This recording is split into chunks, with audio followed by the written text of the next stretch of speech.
Setiap acara pasti menyisakan penuh makna ya. Ada kenangan yang menggembirakan, ada juga yang bikin bete, mungkin juga ada selisih paham atau juga ada makin kompak seperti itu. Tapi satu hal, kalau satu acara besar yang menyediakan konsumsi itu pasti menyisakan sampah.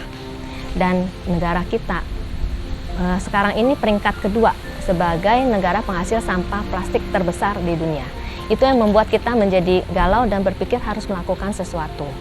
Nah, kalau bicara tentang sampah pasti terbanyak dari konsumsi. Seperti misalnya untuk bungkus roti aja kita biasa selamanya selalu pakai plastik. Nah, kali ini kita pakai paper bag yang seperti dipakai french fries itu.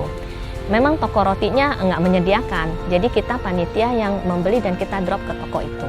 Untuk wadah mengisi snack itu biasa pakai mika atau kantong kresek. Nah, kali ini kita juga putuskan untuk pakai paper bag. Dan satu hal yang spesial adalah bahwa kita kantong paper bag ini kita nggak beli, tapi kita bikin sendiri. Jadi kita bikin paper bagnya ini juga dari kertas bekas. Apakah itu kertas majalah dari kawasan atau juga kertas bekas kalender tahun 2018 yang kita masih punya banyak. Dan setiap wilayah yang ikut jalan santai itu kita juga bekali dengan kantong plastik untuk sampah. Dan itu kantongnya juga dari kantong laundry. Jadi juga bukan kantong baru. Kita juga bikin bahwa ini menjadi faktor penilaian juga. Jadi wilayah juga berlomba-lomba setelah mereka makan snack, sampahnya mereka pilah. Dan itu rapi, bagus. Dan pada saat acara Ramatama itu ada sekitar 400-an audiens. Kita kan selamanya selalu spare untuk makanan, jangan sampai kurang. Dan biasanya kita spare itu kan dalam bentuk prasmanan juga. Dan kalau sisa pasti dibungkus-bungkus plastik lagi. Nah, itu yang kita jadi concern. Oke, kalau gitu yang kita lebihkan itu 50-70 porsi kita bikin dalam bentuk nasi bakar.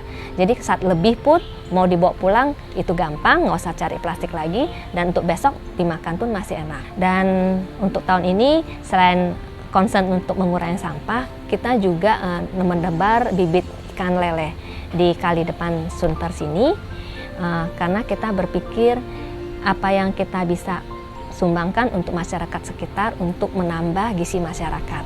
Jadi walaupun nanti ikan itu nggak sempat kita nikmati karena sudah diambil, diserok oleh warga, ya nggak apa-apa, itu biar jadi berkat buat mereka aja.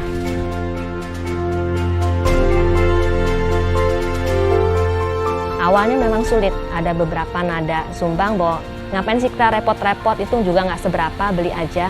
Tapi puji Tuhan itu semua bisa berjalan dengan baik hingga akhirnya semuanya terselesaikan.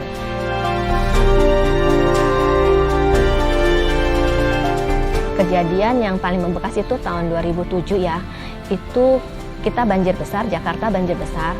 Sunter sih relatif aman, tapi Kelapa Gading yang kena dampak yang luar biasa.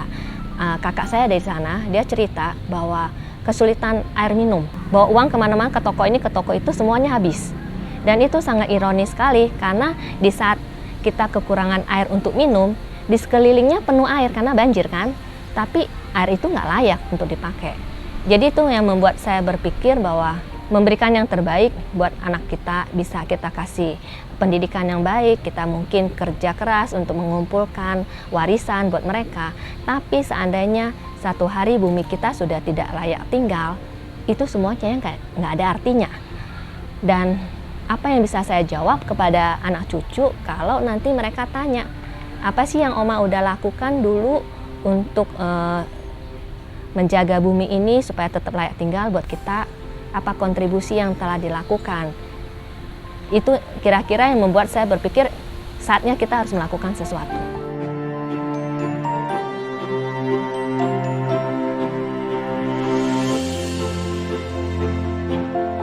Ini kan seperti menjual ide ya, menjual paradigma, menjual mindset, itu mau nggak mau harus di-deliver secara kreatif. Jadi memang program-program lingkungan hidup itu supaya bisa diterima dan diikuti oleh menjadi gerakan, itu perlu kreativitas. Itu makanya acara-acara dari lingkungan hidup itu biasanya fun, kita buat fun, kemudian kita ada susupin dengan message-message seperti itu.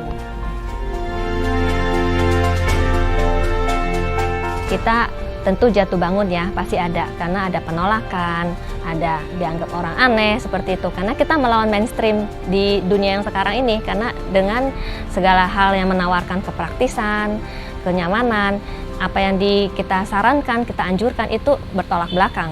Karena kita harus bawa botol, kita harus goes sepeda, seperti itu semua repot gitu.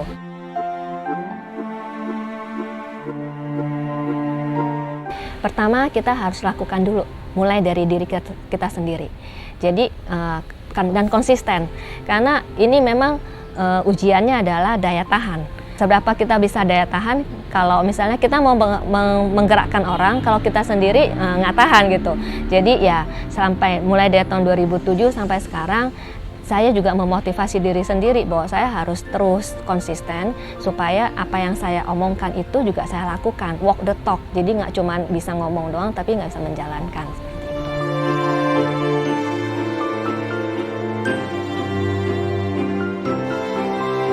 Saudara-saudari, salam sejahtera.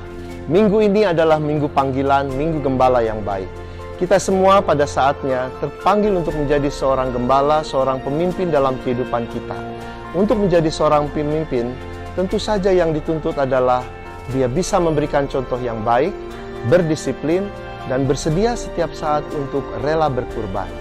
Hanya dengan demikian, kita bisa menjadi agen atau pembawa perubahan dalam kehidupan kita.